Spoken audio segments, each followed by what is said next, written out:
intervention radiology in patient care. Dr. Mahen Bin, who is DNB and PDCC in vascular and intervention radiology. Very talented person, and we are proud to have him as heading the Department of Intervention Radiology in Popular Hospital. I would request Dr. Mahen Bin to kindly come and give his presentation on the evolving role of intervention radiology in Varanasi. Everyone, to all my respected seniors and my colleagues, thank you Alok sir for introduction. Before starting my presentation, I would like to show one interesting case we did just 2 days back. So this is a case of 23-year nulliparous female, married some 15 months back. She developed pregnancy and which was complicated into molar pregnancy, for which she took 7 cycles of chemotherapy and she underwent thrice DNC procedure thrice due to bleeding, and in between there were 2 episodes of fall in hemoglobin, once 2 gram per dl and other time it was 3 gram per dl. Conservatively she was managed, and later on the pregnancy was molar pregnancy was complicated into invasive mole. So she came to Popular Hospital in gynec department. So gynecologist sent to us. I did transvaginal examination on which I found there were bilaterals like uterine AVM development and large left internal iliac artery like uterine artery pseudoaneurysm. It was around 3 centimeter into 2.5 centimeter. So I planned the case for uterine artery embolization. I told ma'am not to do any kind of DNC because she might bleed heavily and it will be difficult to manage.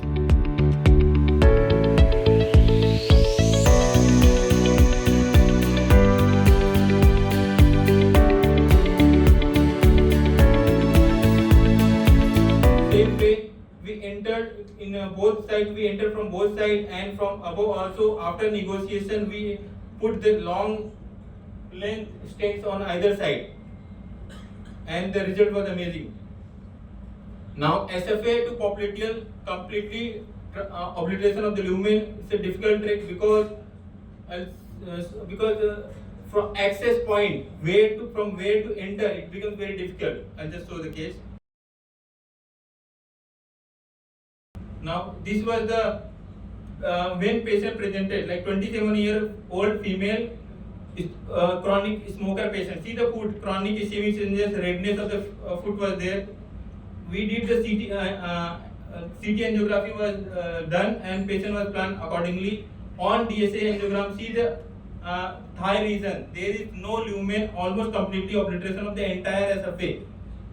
So let's have another young chap from IMS BHU, Dr. Harsh Anand Singh, who has done MBBS and MD radiology from my Institute of Medical Sciences, and he'll be talking on role of intervention radiology in obs and gynae and urology. This is a map that was published in Journal of Vascular Intervention Radiology in the year 2010 that shows the expanding cities where the intervention radiology have already put their foot, starting from mere 2,000 cases in 1999 to increasing to 50,000 in the year 2010, and now estimated by the Society of Vascular Intervention Radiology, more than tens of lakhs of intervention radiology cases are done annually in our subcontinent.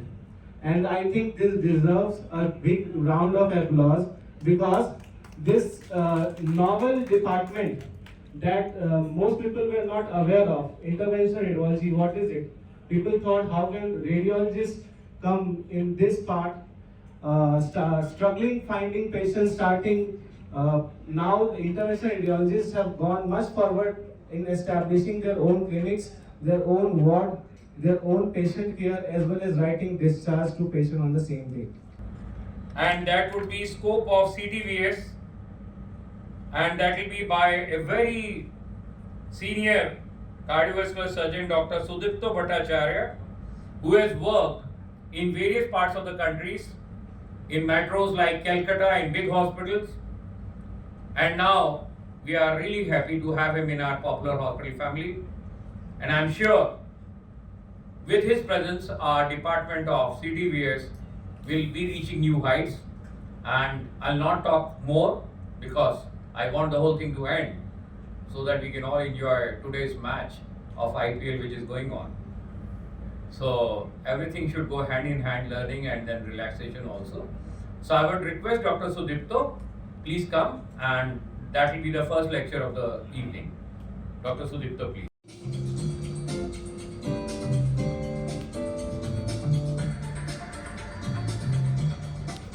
I am Dr. Sudipta Bhattacharya, and thanks so much to Dr. Bhardwaj sir for a very kind introduction. I am very grateful to be here, to be in this ancient city of Varanasi.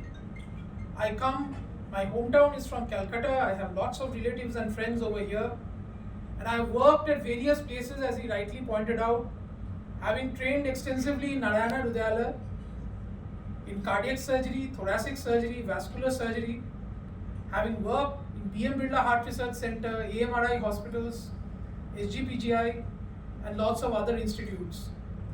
So I come here with lots of knowledge and a motivation, a passion to serve the people of Varanasi here with all that I have learned over the years. So today's talk, I'll begin with indications of cardiac surgery before moving on to the scope of CTVS. What is CTVS all about? So in CTVS, C comes first, and that is very close to our heart. And therefore we begin with indications of cardiac surgery. The commonest performed procedure in heart surgery is bypass surgery. That is coronary artery bypass grafting. And it is done in those cases of coronary artery disease where medical management is not possible, where PCI is not possible. In cases of triple vessel disease, severely calcified coronaries, where you have to go for coronary artery bypass grafting. This has also undergone various modifications over the years, and we are doing the latest advancement in CABG, that is off-pump beating heart bypass surgery, making a small incision. So that is the latest advancement. So as I said, CABG started off as on-pump, where the patient had to be connected to the heart-lung machine and perform the procedure. And the advancement to it is off-pump CABG, where we do it on the beating heart using tissue stabilizers, as in the picture. Master of ceremony was of course excellent, and speakers were par excellence. So as you all of you know, Popular Hospital is always believing in coming with newer technology in the medical practice, and in that series we have come with this interventional radiology in a big way.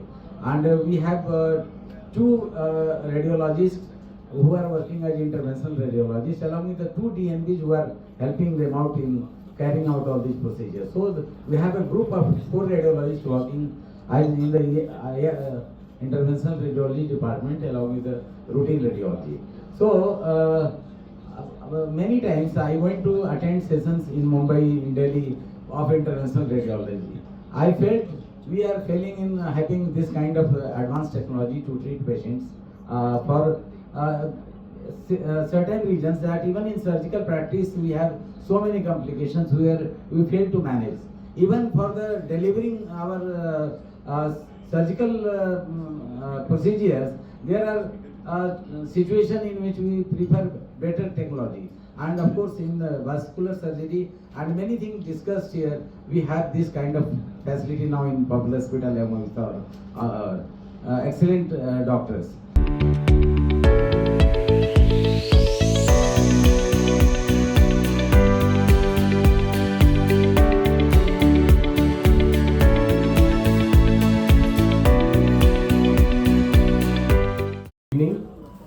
Esteemed guests, honorable speakers, distinguished delegates, ladies and gentlemen. I, Dr. Piyush, the Chief Medical Superintendent of Popular Group of Hospitals, Varanasi, welcome you again in the enlightening, delighted and enthusiastic, energetic session which is the CME on interventional radiology, cardiology and cardiothoracic surgery this evening. I thank our chairman and MD for giving me an opportunity to deliver vote of thanks today. And on behalf of Popular Group of Hospital, I extend my heartfelt gratitude to each and everyone for gracing your presence in the second Popular Medical Conclave. The first was almost a month back, so it's a second Popular Medical Conclave today with your presence and active participation. Your sincere appreciation goes out to our esteemed speakers for sharing their valuable insights, expertise, research findings, enriching and understanding the stimulating discussions on the evolving role of interventional radiology, CTVS surgery and cardiology practice. First and foremost, I extend my deepest thanks to Dr. A.K. Kaushik, Chairman, Popular Group of Hospitals, Dr. Kiran Kaushik, Managing Director, Popular Group of Hospitals, and for their invaluable support in making the event resounding success. The dedication and commitment have been instrumental in bringing our vision to life. We are immensely grateful to our sponsors, partners for their generous support and contributions, without which the CME would not have been possible. Your unwavering commitment to the advancement of medical science and healthcare is truly commendable. Special thanks are due to the organizing committee, volunteers, event staff for their tireless efforts in the planning and execution every aspect of the CME with precision and dedication. Your hard work and dedication has ensured the seamless flow of events and success of this gathering. To our delegates, thank you for your active participation, insightful experience, questions, engaging discussion throughout the CME. Mentioning our special guest today, Dr. Sapna Mittal Madam, Dr. Alok Ojha Sir, Dr. A.K. Saxena Sir, Dr. Minhaz, Dr. Amit Johri Sir, and many others. I am really sorry if I forgot to mention anybody. From the deepest core of my heart, I welcome you all. Your presence and has been added immense value to the gathering, fostering collaboration and knowledge exchange among peers this evening. Last but not least, we express our gratitude to the venue staff, catering teams, and all those behind the scenes who have worked diligently to make the CME a memorable and enjoyable experience for all of us. As we conclude the enriching gathering, let us carry forward the knowledge gained, the connections made, and the insights shared to further advance medical science and improve healthcare outcomes worldwide. Thank you once again for your invaluable contributions and unwavering support. We look forward for welcoming you again in the future endeavors. Thank you one and all, and I invite you all for the dinner tonight. Thank you.